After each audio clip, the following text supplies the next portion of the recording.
Olá, estamos começando mais um programa Código de Honra, um programa do Tribunal de Justiça de São Paulo, em parceria com o Instituto dos Advogados de São Paulo, IASP.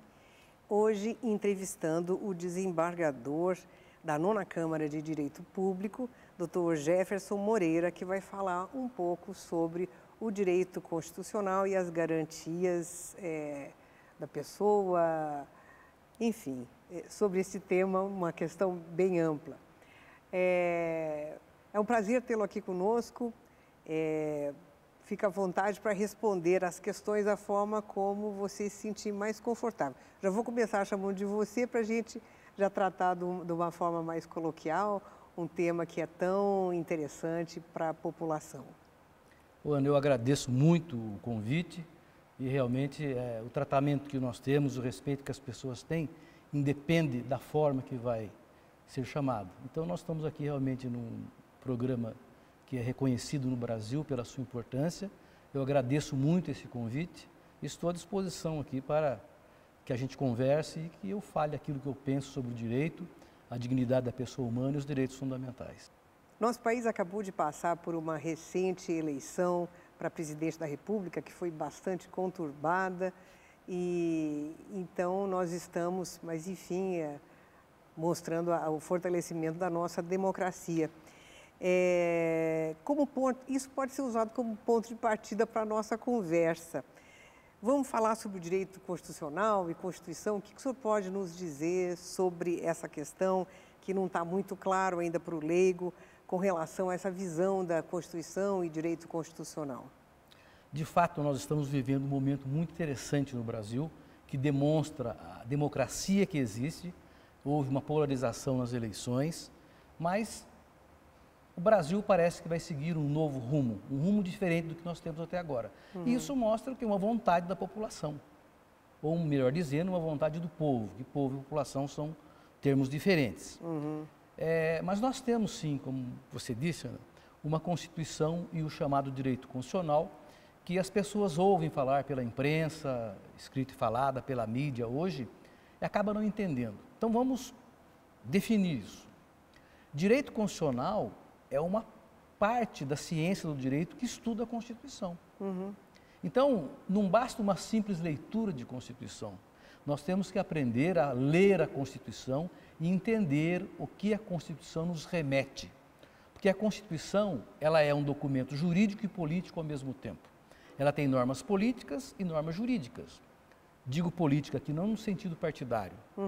Mas, por exemplo, quando a Constituição estabelece que a pessoa que atinge 18 anos de idade tem a obrigação e o direito de votar, é uma norma política, não é? E ela depois estabelece lá, por exemplo, pagamento de impostos, já passa a ser uma norma jurídica. Então, a Constituição é o documento mais importante que nós temos no território nacional. E é a mãe das leis. Sim, é a chamada lei das leis, é a norma superior, né? A norma maior, é a lei das leis. Por que lei das leis? Porque é ela que determina como as leis devem ser elaboradas. É a mãe das leis. É a mãe. Não é? As leis têm que obedecer à Constituição. É aquilo que as pessoas ouvem falar e a gente conhece como inconstitucionalidade. Todas as vezes que uma lei ferir a Constituição, ela é inconstitucional. Então, nesta questão, fazendo um fechamento dela, nós temos o direito constitucional, que é o direito que estuda a Constituição, e nós temos a Constituição, que é a nossa norma superior. Aqui nós todas as pessoas que estão em território brasileiro, devem obediência, tanto o presidente da República como um servidor mais simples. Todos nós, não é só o presidente da República que tem que se comprometer a cumprir a Constituição. Todos nós temos que nos comprometer a cumprir a Constituição, porque ela determina, por exemplo, que a gente trate outra pessoa com dignidade. E como é elaborada uma Constituição? Quem faz a Constituição? Essa questão ela é interessante. No regime democrático que nós vivemos, e até vou fazer um parênteses, já se falou que a democracia é o pior regime que existe, mas Churchill já falou também, mas não encontraram outro melhor até hoje. Então nós temos que conviver com a democracia. No sistema democrático, quem faz a Constituição são aqueles escolhidos pelo povo. Então vamos relembrar. Nas eleições de 1986, quando as eleições eram realizadas no dia 15 de novembro, os eleitores foram às urnas e escolheram deputados federais e senadores. Mas também escolheram que essas pessoas iriam escrever uma nova Constituição. Então, o povo escolheu representantes, em 15 de novembro de 1986, para escreverem uma nova Constituição, que a Constituição que estava em vigor era de 1967. Estas pessoas eleitas, senadores e deputados, se reuniram na chamada Assembleia Nacional Constituinte em 1º de fevereiro de 1987. E trabalharam até 5 de outubro de 1988, quando a Constituição foi promulgada. Então, a nossa Constituição ela é legítima, porque quem escreveu foram as pessoas escolhidas pelo povo, e ela é uma Constituição que atende os interesses nacionais. Porque durante o processo de feitura da Constituição, sindicatos, organizações profissionais, muitos segmentos da sociedade puderam participar mandando propostas, mandando ideias, e tudo isso foi aproveitado. E foi considerada uma Constituição cidadã na época, né? Porque era muito moderna, muito abrangente, ainda continua sendo. Esse termo Constituição Cidadã, eu me lembro exatamente, quando no momento da promulgação da Constituição, o presidente da Assembleia Nacional Constituinte foi o ministro Moreira Alves, que somente instalou e encerrou, porque ele não participou da feitura da Constituição, porque ele não foi eleito para isso. Mas o presidente da Assembleia Nacional Constituinte, deputado Ulisses Guimarães, quando ele promulgou a Constituição, ele a chamou de Constituição Cidadã. E por que cidadã? Uma diferença da nossa Constituição atual com a Constituição de 1967. A Constituição de 1967, ela foi elaborada pelo Poder Executivo, foi encaminhada para o Congresso, que tinha 30 dias para votar. Então, não é uma Constituição legítima. A atual Constituição foi elaborada durante um prazo que não tinha tempo para acabar, então, de 1º de fevereiro de 87 até 5 de outubro de 1988, foi elaborado por pessoas escolhidas pelo povo. E esta Constituição colocou como foco o ser humano. Por isso o termo. Por isso, Constituição Cidadã. E a palavra cidadã aí tem o sentido lato sensu, porque cidadão no sentido estrito sensu do direito significa eleitor. E cidadão ou cidadã no sentido lato sensu significa todas as pessoas. E a nossa Constituição, ela tem um foco na pessoa humana. Por isso, Ulisses Guimarães chamou de Constituição Cidadã. E ainda, eu entendo, no meu modo de ver, que ela continua com esse foco. O que acontece é que o governante não tem dado a atenção necessária para isso. Bom, criada uma Constituição, o que ela deve conter? Qual deve ser o seu conteúdo? O conteúdo da Constituição é uma questão interessante também e parte da ideia que nós falamos agora.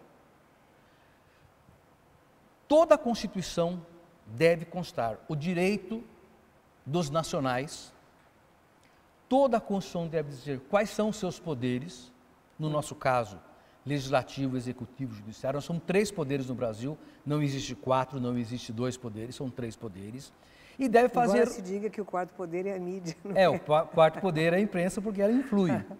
Mas, em termos constitucionais, são os 3 poderes. E ela deve fazer como é a divisão do país. Então, o que nós temos? Nós temos, essas 3 matérias são matérias constitucionais. Dizer quem são os nacionais, quais são os seus direitos. Então, a nossa Constituição estabelece quem é cidadão brasileiro nato, por exemplo.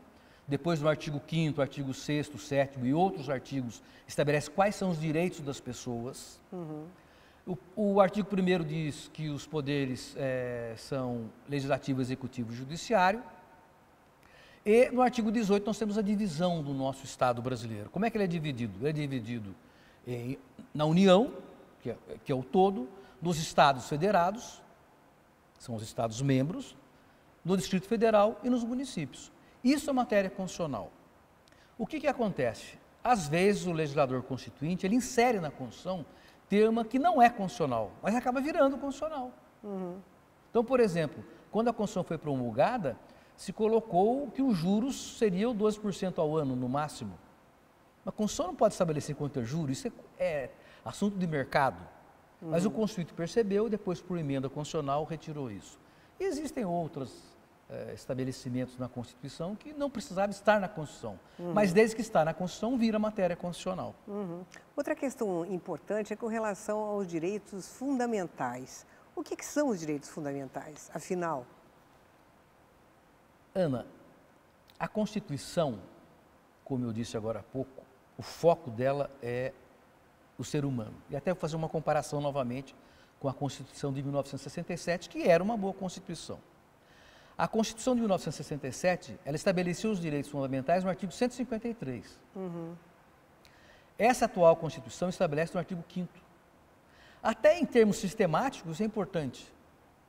Se está demonstrando que o Constituinte começou a pensar no cidadão, para depois estabelecer as outras regras constitucionais. Interessante essa sua colocação, muito. Mas vamos pensar o que seriam os direitos fundamentais. A Constituição, ela tem um preâmbulo, que é um texto escrito, de poucas linhas, que demonstra o que ela pretende a partir do artigo 1º, que é chamada a parte articulada. No preâmbulo, ela já diz o seguinte, olha, o Estado brasileiro está aqui para manter a justiça social, para manter fraternidade, para manter desenvolvimento, para que não haja desigualdade. O preâmbulo já mostra o que se pretende. Quando nós entramos no artigo 1º, que dá o nome para o nosso país de Brasil, inclusive, a República Federativa do Brasil, poderia ser outro nome, mas se deu do Brasil, estabelece, são fundamentos, inciso 3, dignidade da pessoa humana. Então, logo de início, a nossa Constituição já diz o seguinte, olha, esse país chamado Brasil tem como fundamento a dignidade da pessoa humana. Isso é fundamental. Bom, nós sabemos, as pessoas também já ouviram falar, dos chamados direitos natural, direitos humanos, que é muito conhecido, e direitos fundamentais. O direito natural a gente aprende na faculdade, você vai se lembrar disso, que é aquele direito divino, o direito vindo de Deus. Deus nos dá o direito, independente de qual religião. Então, Deus nos dá vários direitos. Direitos humanos. Os direitos humanos, infelizmente, têm tomado uma conotação muito errada em nosso país. Quando se fala em direitos humanos, se fala sempre em bandido. Direitos humanos não é dar um tratamento digno a quem está preso a um bandido, não é só isso, é muito mais do que isso. Direitos humanos é possibilitar que as pessoas exercitem os seus direitos fundamentais, que eu vou chegar mais à frente. Por quê? Porque todo mundo precisa de moradia, todo mundo precisa de estudo, todo mundo precisa de saúde. Então, os direitos humanos são direitos que todos nós temos pela nossa condição humana. Esteja a pessoa presa porque cometeu um crime, ou esteja em liberdade porque não cometeu um crime. Direitos humanos, assim, todas as pessoas, independente de sexo, independente de origem, independente de idade, são direitos de todos nós. É condição humana. O legislador constituinte, quando ele vai escrever a Constituição, o que ele pensa? Ele pensa mais ou menos o seguinte, bom, os direitos humanos existem, mas eu tenho que colocar escrito na Constituição, vou dar mais força para ele. Porque vamos pensar bem, direito à vida, está escrito no artigo 5º. Precisa estar escrito para dizer que a gente tem o direito à vida? Não. A partir do nascimento eu passo a ter o direito à vida, eu passo a ter o direito à liberdade, estando escrito ou não. Mas o Constituinte escreve. Quando ele escreve, coloca esses direitos na Constituição, esses direitos transformam de nome e passam a ser direitos fundamentais. Ou seja, são fundamentais para que nós possamos viver dentro de um Estado. Então, os direitos fundamentais são aqueles direitos que estão previstos na Constituição como fundamentais. E que nada mais são do que são os direitos humanos, que são positivados, ou seja, colocados no direito. Tá certo, muito esclarecedor. Nós precisamos fazer um breve intervalo e já voltamos.